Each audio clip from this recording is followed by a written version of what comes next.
You think you're playing safe. You're actually playing small. Most people don't live in comfort zones because they're lazy. They live there because something or someone once taught them that being fully alive was dangerous. Not physically, emotionally, spiritually. To shine too brightly meant to risk judgment.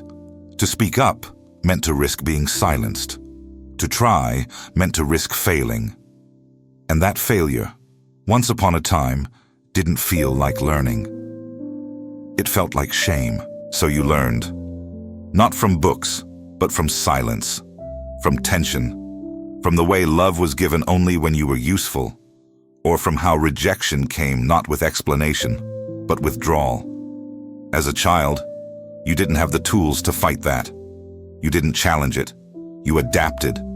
You survived. And now, you call it personality. You say you're just cautious, just introverted, just not that kind of person. But underneath that story is something older, something more fragile. A belief that was formed when you were too young to realize it wasn't the truth, just your first survival tactic. Your comfort zone isn't a mindset issue, it's a trauma echo. It's your nervous system doing its best to keep you safe, using rules that were programmed when you were powerless. The adult you is capable of far more. But the child in you still holds the keys. You think you're choosing not to speak, not to leap, not to show the world who you are. But in reality, your inner child is still asking the same question. If I do this, will I still be loved? And that's why self-sabotage feels so confusing. It's not a conscious act of laziness. It's an unconscious act of protection.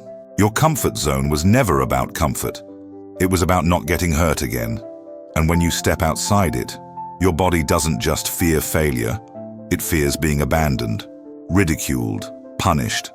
Not by the world, but by ghosts your nervous system still believes are real. And that's the trap. Because now you're older. You have skills, insight, strength. You've healed parts of yourself that would have terrified the younger you, but the programming remains, unless you actively rewrite it. This video isn't about motivation. It's about liberation. It's about seeing your patterns not as flaws, but as clues. Because the moment you understand why you've been playing small, you finally gain the power to play real. So no, you're not just playing it safe. You're playing by rules that were installed by fear, and it's time to break them. Your mind was programmed when you were most powerless. You didn't start life afraid of failure. You didn't arrive with self-doubt or shame. You learned it, slowly, quietly, and deeply, during the years when your brain was most vulnerable and your heart was wide open. Childhood wasn't just where you formed memories, it's where you formed your operating system. Your mind absorbed everything, not logically, but emotionally. It learned which behaviors earned love, which ones caused rejection. It noticed when adults withdrew attention after mistakes. It stored the tension in the room when you cried too loud, or asked for too much, or stood out too far. And in those early moments, your brain wasn't asking, "What's fair?" It was asking, "How do I stay safe?" So when love came with conditions, you learned to earn it. When failure came with punishment, you learned to fear it. When speaking up led to silence, you learned to stay quiet. Those weren't just passing moments. They were blueprints. Your subconscious isn't interested in your goals. It's interested in survival. So if speaking your truth once caused pain, it now avoids self-expression. If risk led to rejection, it now clings to predictability. These patterns aren't faults. They're protective mechanisms formed when you had no control. But here's the catch. Those mechanisms didn't evolve with you. They're still operating on outdated logic. They don't know you're an adult now, that you can handle being judged, that you can survive being seen. That failure today is feedback, not exile. That's why certain opportunities trigger anxiety, why growth feels threatening, why you talk yourself out of boldness. Your body isn't reacting to the present, it's reacting to the past.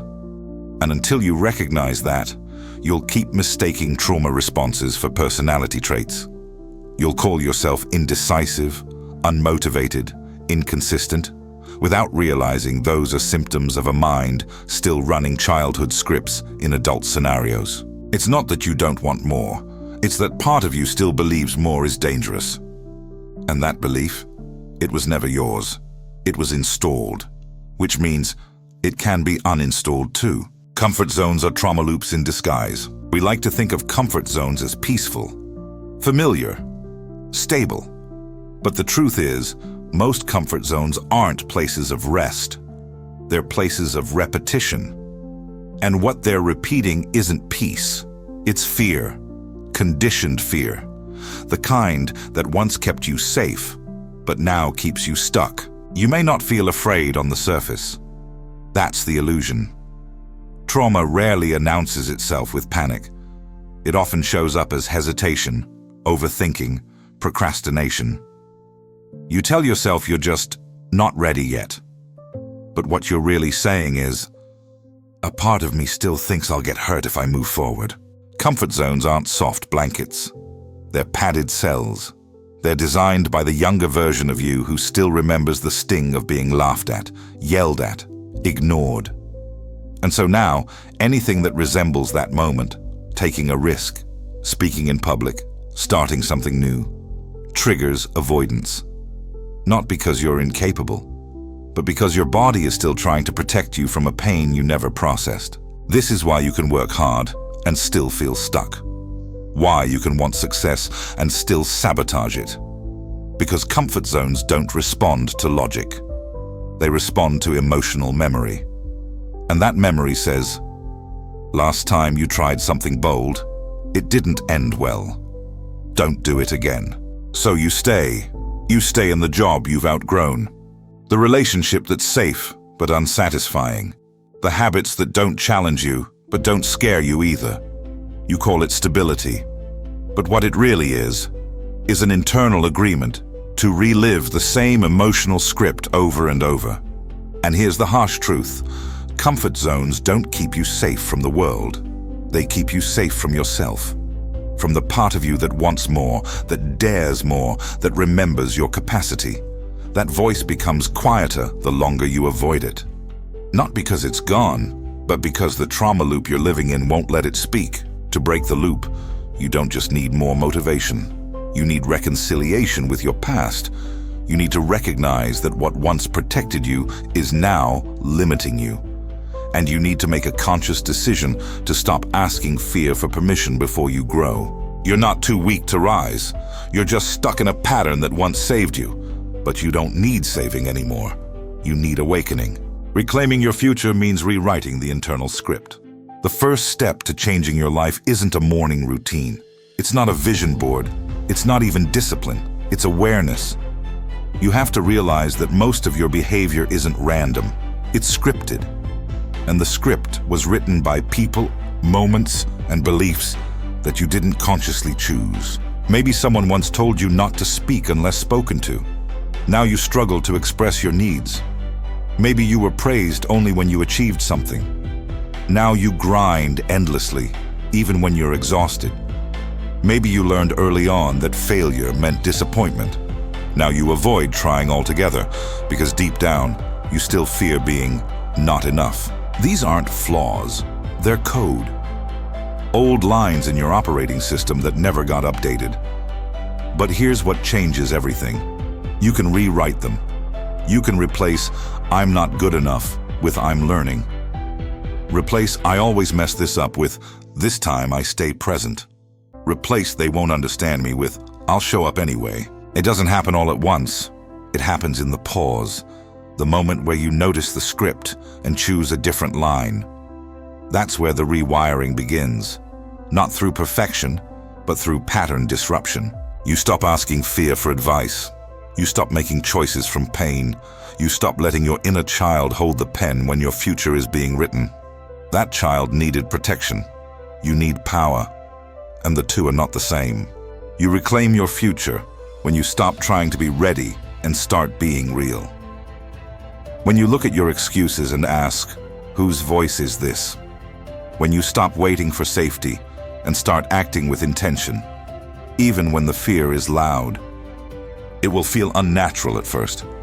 That's how you know you're healing. When growth feels unfamiliar, that's not a sign you're broken. It's a sign you're stepping into a version of yourself that was never allowed to exist before. And every time you override the script, you create space for someone new to emerge. The version of you that acts from clarity, not protection. From choice, not conditioning. That version isn't waiting on the other side of fear. It's underneath it, and always has been. You weren't born to play small. You were trained to stay safe. There's nothing wrong with you. That voice in your head that doubts, delays, avoids. It isn't proof of weakness. It's proof of history. It's a trace of every moment you were told, shown, or made to feel that your full self was too much, too loud, too ambitious, too complicated. So you shrank. You softened your edges. You traded potential for peace. But it was never real peace. It was compliance. A silent contract with fear. If I stay small, I won't be hurt. But smallness doesn't protect you. It erodes you, quietly, slowly. Until one day you look in the mirror and realize the person staring back is just a fraction of who you could have been. Not because you lacked the strength, but because you handed it away in exchange for safety. You weren't born that way. You were trained that way, trained to seek approval instead of power, to chase stability instead of vision, to survive instead of expand. And now it's your job to unlearn, to challenge the reflexes that once saved you, to sit with discomfort until it no longer feels like danger, to act even when your voice shakes, because it's not about comfort anymore. It's about truth. You were never meant for the middle, never meant to stay in the lines. You were meant to rise, and that rise won't come from another strategy or hack or affirmation. It will come from facing the wound, naming it, healing it, and then, finally, choosing for yourself. Not what feels safest, but what feels most you. That's how you reclaim your power. Not by becoming someone new, but by finally becoming the person you were never allowed to be.